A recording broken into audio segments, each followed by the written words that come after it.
बोल गुरुदेव भगवान की जय। प्यारे कृष्ण कन्हैया लाल की जय। श्री वामन पुराण 68वां अध्याय। भगवान शंकर का अंधक से युद्ध के लिए प्रस्थान, रुद्रगणों का दानव वर्ग से युद्ध और तुहुंड आदि दैत्यों का विनाश। श्री पुलस्त्य जी बोले, नारद जी, इसी बीच दैत्यों के साथ वह अंधक प्रमथों से सेवित गुफाओं वाली पर्वत श्रेष्ठ मंदरगिरी पर आ गया। प्रमथों ने दानवों को देखकर हर्ष सूचक किलकिला ध्वनि की और फिर उन्होंने बहुत सी तुरहियां बजाईं। प्रलयकालीन ध्वनि के समान वह भयंकर ध्वनि आकाश और पृथ्वी के बीच भर गई। आकाश में स्थित विघ्नराज गणेश जी ने उस ध्वनि को सुना। प्रमथों से घिरे हुए वे अत्यंत क्रुद्ध होकर पर्वत श्रेष्ठ मंदिर पर गए और उन्होंने अपने पिता को देखा। फिर श्रद्धापूर्वक प्रणाम कर महेश्वर से यह वाक्य कहा, हे जगन्नाथ, आप बैठे क्यों हैं? युद्ध करने के लिए प्रबल इच्छा रखकर आप उठें।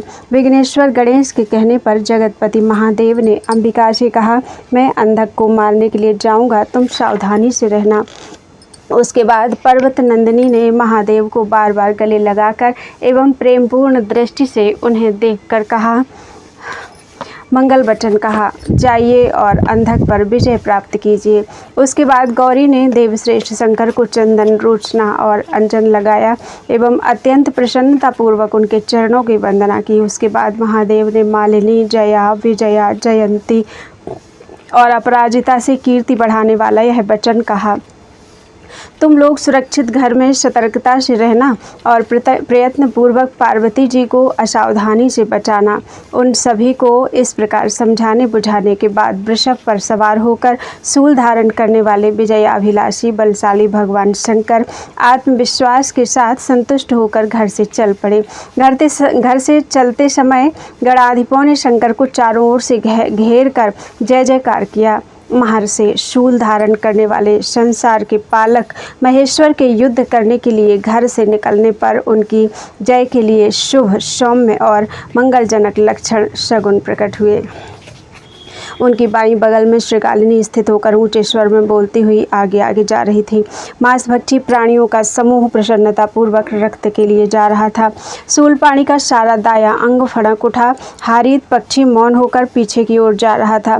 भूत, भविष्य एवं वर्तमान स्वरूप एवं व्यापक चंद्रमौली महादेव शंकर ने इस प्रकार के लक्षणों को देखकर शैलादि नंदी से प्रसन्नतापूर्वक कहा।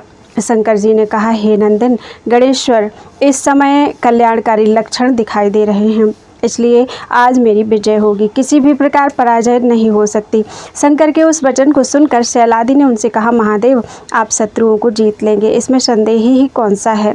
ऐसा कहकर नंदी ने महापाशुपत के सहित रुद्रगणों को युद्ध करने के लिए आदेश दिया।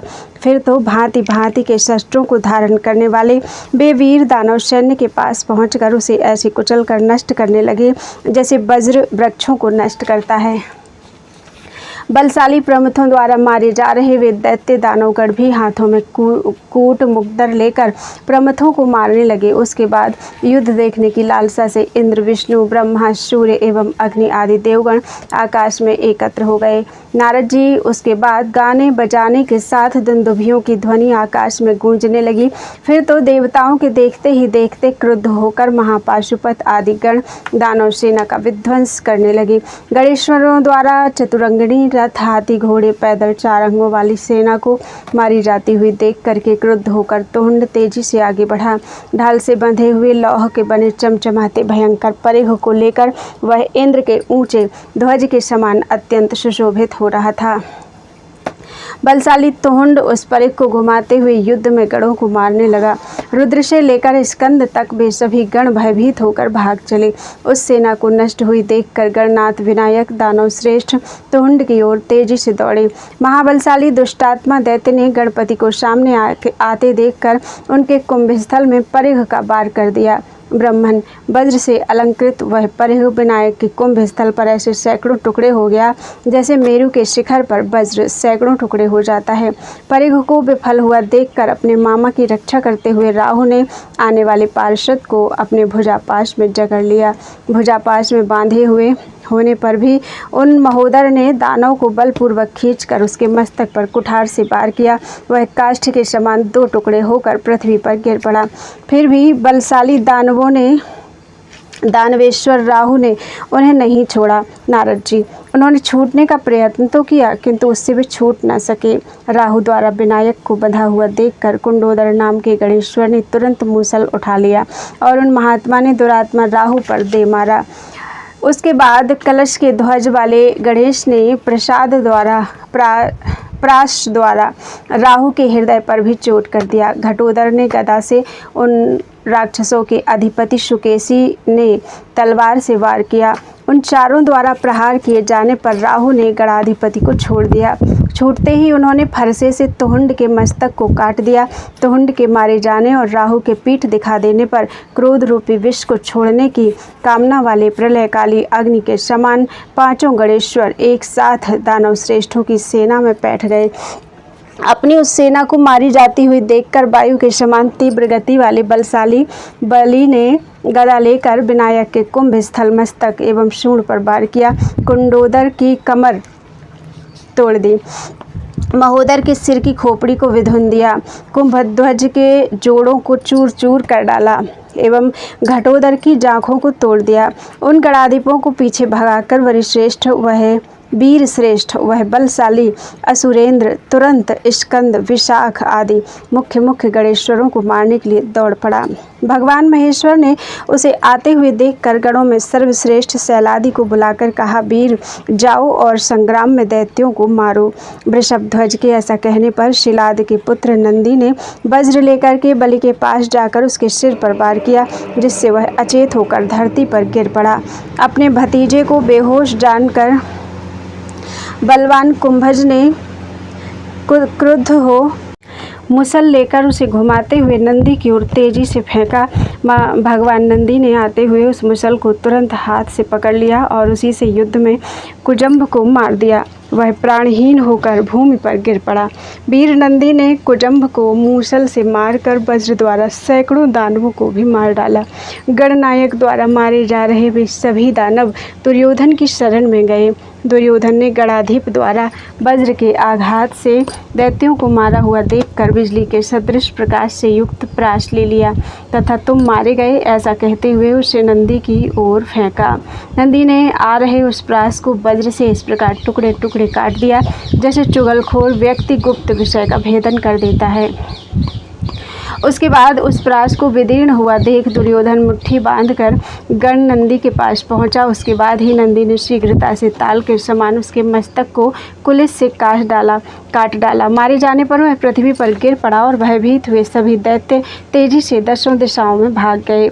हस्ती नामक असुर अपने पुत्र को मारा गया देखकर नंदी के समीप आ गया। उसने धनुष लेकर तीव्र वेग से यमदंड के समान बाणों से वार किया। बादल जिस प्रकार जल की धाराओं से पर्वत को ढक लेता है, उसी प्रकार उसने नंदी के साथ वृषभध्वज के उन गणों को ढक दिया। असुर के बाण समूह से घिरे हुए विनायक आदि बलशाली वीर सिंह के द्वारा आक्रमण किए जाने पर वृषभों की भांति भय से व्याकुल होकर चारों ओर भागने लगे। कुमार ने गणों को विमुख होते देख शक्ति द्वारा बाणों को रोक दिया और तुरंत ही शत्रु के पास पहुंचकर शक्ति से उसके हृदय को बेध डाला।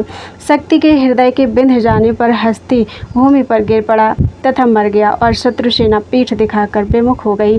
दैत्य सेना को छिन्न भिन्न हुई देखकर कुपित हुए गणेश्वर नंदी को आगे कर दानवों को और मारने लगे, किंतु प्रमुखों द्वारा मारे जा रहे वे सभी विमुख बलशाली कार्तस्वरादि दैत्य फिर लौट पड़े। उन्हें देखकर आते देख वेगशाली व्याघ्रमुख नंदीसेन भी क्रोध से आंखें लाल कर हाँफता हुआ लौट पड़ा। नारद जी उसके बाद हाथ के अग्रभाग में पट्टिश लिए हुए उस गणाधिप के लौटने पर कार्तस्वर भी गदा लेकर लौट पड़ा। अग्नि के समान प्रकाश वाले उस महासुरेंद्र को आते देखकर गणपति ने पट्टिश घुमाकर उसके मस्तक पर मारा। कार्तस्वर चीत्कार करता हुआ मर गया। उसमें मेरे भाई के मारे जाने पर वीर तुरंग कंधर ने पाश को लेकर पट्टिश के सहित नंदीसेन गणेश्वर को बांध लिया। नंदीसेन को बंधा देखकर बलवानों में श्रेष्ठ विशाख क्रुद्ध होकर उसके पास गए और हाथ में शक्ति लिए हुए उसके सामने खड़े हो गए। उन्हें देखकर बलवानों में श्रेष्ठ अयहशिरा हाथ में पाश लेकर कुक्कुट ध्वज विशाख के साथ संग्राम करने लगा। विशाख को अयहशिरा के द्वारा युद्ध में घिरा हुआ देखकर शाख तथा नैगमेय नाम की गण शीघ्रता से शत्रु की ओर दौड़ पड़े। विशाख को प्रसन्न करने की इच्छा से एक ओर से नैगमेय ने और दूसरी ओर से शाख ने शक्ति द्वारा अयहशिरा को मारा। शंकर के तीनों पुत्रों द्वारा ग्रस्त होने पर उस अयहशिरा ने युद्ध छोड़ दिया। वे गणेश्वर शंबर को देखकर शीघ्र ही उसके समीप पहुँचे। शंबर ने पाश को घुमाकर उन पर चलाया। शंकर के 4 पुत्रों ने पाश पर वार किया। इससे वह पाश आकाश से भूमि पर गिरकर नष्ट हो गया। पास के नष्ट हो जाने पर भयभीत होकर शंबर इधर उधर दिशाओं में भाग गया और कुमार सेना को रौंदने लगे। महर्षि उन रुद्रपुत्रों एवं गणों द्वारा मारी जा रही वह दानवी सेना दुखी एवं भय से व्याकुल होकर शुक्र की शरण में गई। इस प्रकार श्री वामन पुराण में 68वां अध्याय पूरा हुआ। बोलो वृंदावन बिहारी लाल की जय। त्वदीयं वस्तु गोविंदम तुभ्यमेव समर्पये।